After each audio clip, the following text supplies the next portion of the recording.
với nia MNF in press conference này tura kan in room man na Mizoram Journalist Association ten pun chatak mai min lo siam saka kan lom le am sa in lom thu kan han soi dua he kum thar kan han chuang kaya a party ang point kan press conference voi khatna ania kan in mu voi khatna dia kum thar chi bai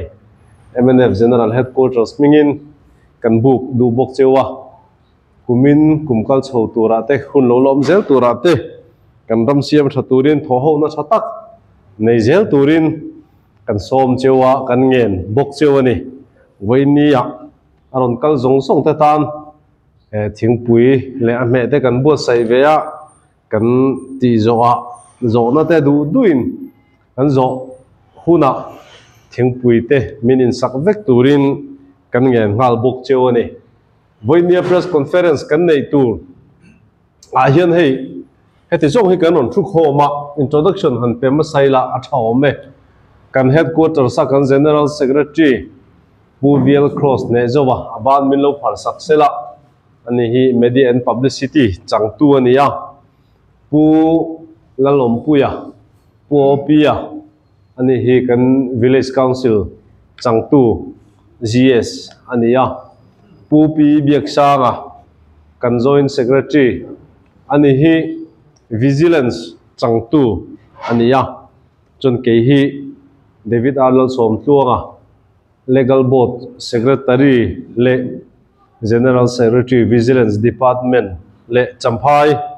district changtu kani voinia press conference kan han nei chan takachu Mizoram mi puite ne na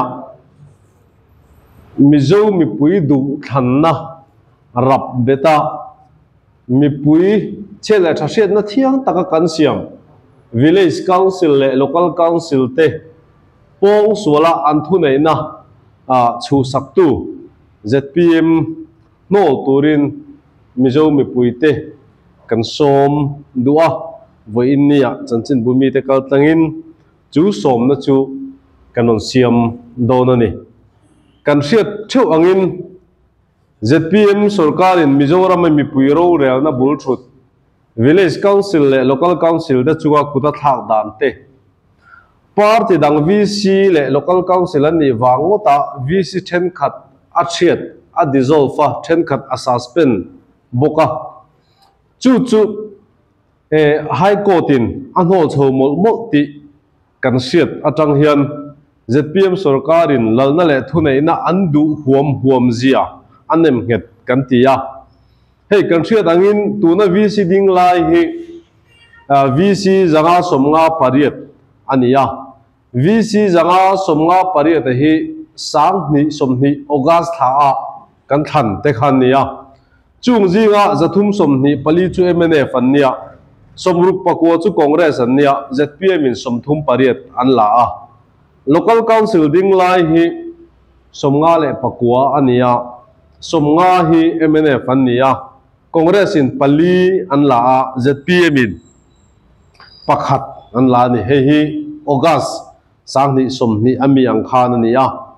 he VC zanga somnga pariat le local council somnga pakwa te hi Mizoram mi puin kumin August sang ni somni pangathenga VC le local council tura riru thiang takle du taka kan thante an ni lain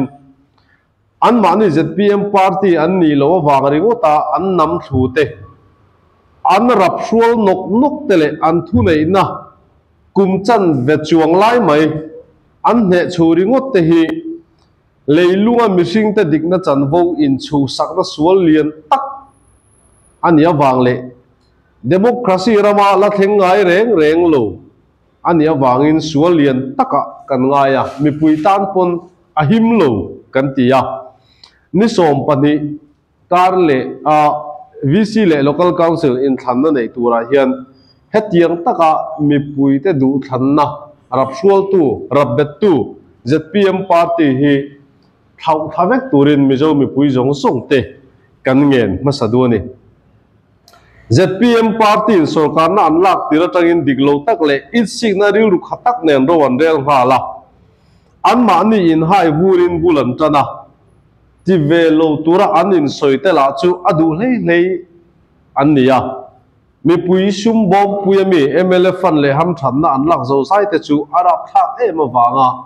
mi puin kan siat lo na turin ko thler hun sang sanga mi pui bum nan o an chu vak vak ti kan sia Chief Minister Office atanga unit level thengin sum le thu nei cha ka tui hal huam huam an ni zia kan hu chho mol mol ta a thabi riu tura injur an ni awanga an ma ni thang tu mi pui te po an bei dong ta hle ani hei abikin kema chan dipa district champhai le khozol district ari go po VC panga an nam thuri ngo ta ngur VC ania nalan VC ania thekpui VC zolsei le sialho VC te po an om thale le lai an nam thuri ngo ta an sarkar tu loka an nam thu ma sakber ngur VC phechu ko ta kal lovin by election an nei ngala by election an nei kha September ni somni pali sang ni le somni pali ya ania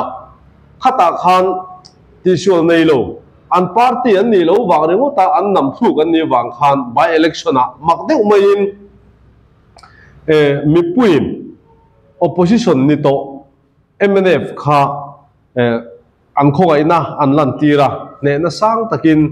MNF an thang thling le sarkar kan siam le ta a tisual nei po ni lova i signal le lal du na wang re ta nam thuk te an ne wangin VC dang pathum nalan VC te thekpui VC le sialhok VC te chu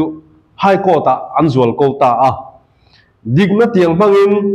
Guwahati High Court Aizol Bench chuan ZPM sarkarin anam thluk ringot VC te thu le hla angai tha a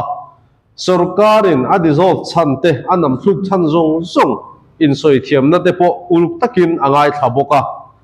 dan kala sarkarin a thu nei na aman sual na ani ti nem ngetin January ni somni pasari khan hearing final hearing aneya January ni somthum khan mi pui mu thei turin chu judgment chu atar chuaka sarkar chu thiam lo achan tir ta a nalan VC le thekpui VC te thia dan hi judgment a achuan dan chuan leilung pian ken ro rel na dik principle of natural justice kal ani ti hialin high court chuan aziak lang nge nge a VC thiana sarkar order chu athiat let le hala sarkar thu nei tu te po VC an thia tak te a thu nei na hlan le hal vak tura ma la turin asiat tir ngal bokani hetiang high court thu pek omreng chunga thu nei na an la hlan le du lo hian high court an za lo le ti alam tir ba ka lalna le thu nei na a chil an ni zia atilang chiang le boka rang taka court thu pek anga VC te thu nei na hlan let le wat turin Mizoram sarkar ZPM kai shuai hi kan phut bokani hetiang bok hian sialhok VC te chung chang po February nili khan kotin thutlu na siam le a ZPM sarkarina an party mi an ni lo wagre gota VC an nam thluk na order chu athia sak le a an na tho chunjom le ngal tura mala turin sarkar asia tir bokani high court ro rel na viak thatak Mizoramin nei lo phei la chuan tuna kan sarkar hi dictator sarkar hnuai omang ma in Mizo mi pui te hi rabe in kanom don ti achiang e mema thu nei na an man sual court lamin athia chho tak zela wangte anin tiam anga mun phiale so thing le adangte an lei thei don lo wangte kong eng kima party in du sakna na sataka kalpui an du wangte an party le an party tan tu an hiam chak em awangte in Mizoram mi puin kan du thanna thiang taka kan siam VC zanga somnga pariat le local council somnga pakwa te chu kumchan vet chuang lain an thu nei na an po toy sak tari ngota hetianga mi puiro rel na so sam tu sarkar he tuile nuwa kan la son lova India ram a po ala theng ngai om lo ve Christian rama theng atan po a tu man kan du lo nun ron na atanga thuthluk na siam ti hi achiang em ma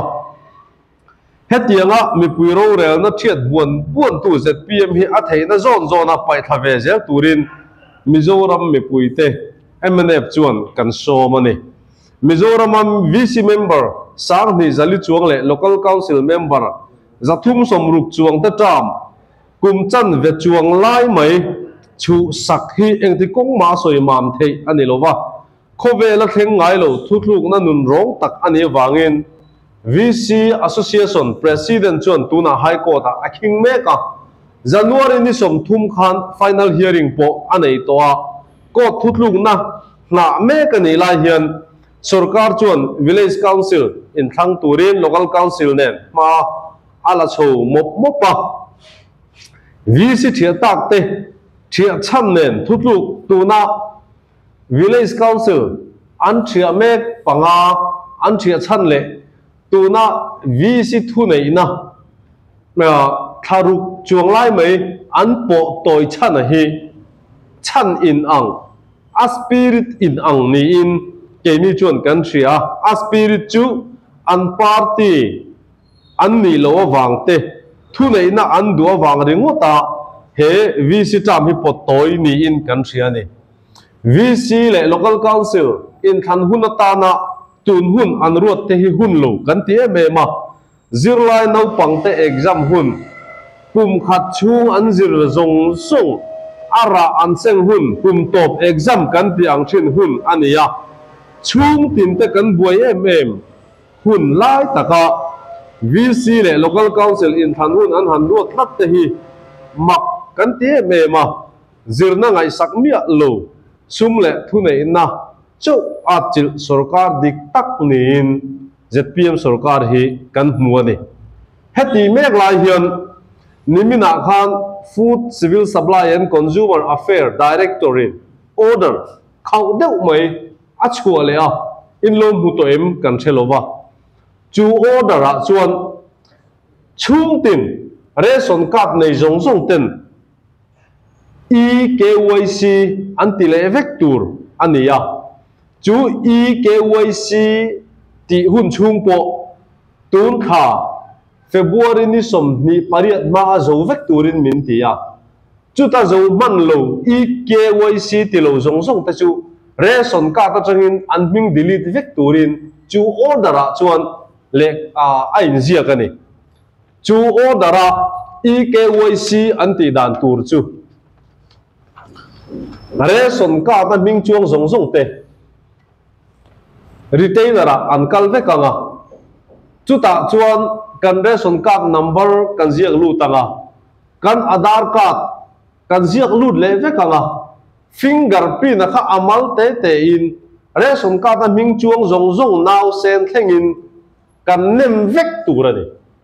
local council le VC in than nen no pang exam lai lo ni nen hian hetiang order hi anun ron thak kan ti me ma tuna VC le local council in than boi pui tu tur te nen engtin nge retailer a zukalin fingerprint te nen kan Aadhaar card te nen kan zuk nem manang hetiang kan han ngai tu hetiang order kan han hu le phei hi chuan tunin than lo om tura hian an campaign na an be se yangin mi pui support an hulova chu wang chon atlem theyang berin vote hi thak sela engti kong poa lalna nei le sim hi an duem niu kan tia an thutluk na hi nun rong kan tia me mai ni ZPM sarkarin mi puiro rel na bul thut za lo taka an pong suala mi puiro rel na langsar taka abe chun zom tak zela wang hian kan ma loka village council le local council in than pui nei tura hian mi puiro rel na veng him tur le ramdan puin mi pui thu nei na min pek democracy ngul pui tung ding turte sum le thu nei na ringut achil na dova Mizoram le achunga mi pui cheng te dik na le du than na tung ding zel tura pen chuak MNF candidate te thang theu turin MNF chuan Mizoram mi pui zong zong te khongai na kandil ani khát tí rộng khá với India kan press statement kan on siam chu nia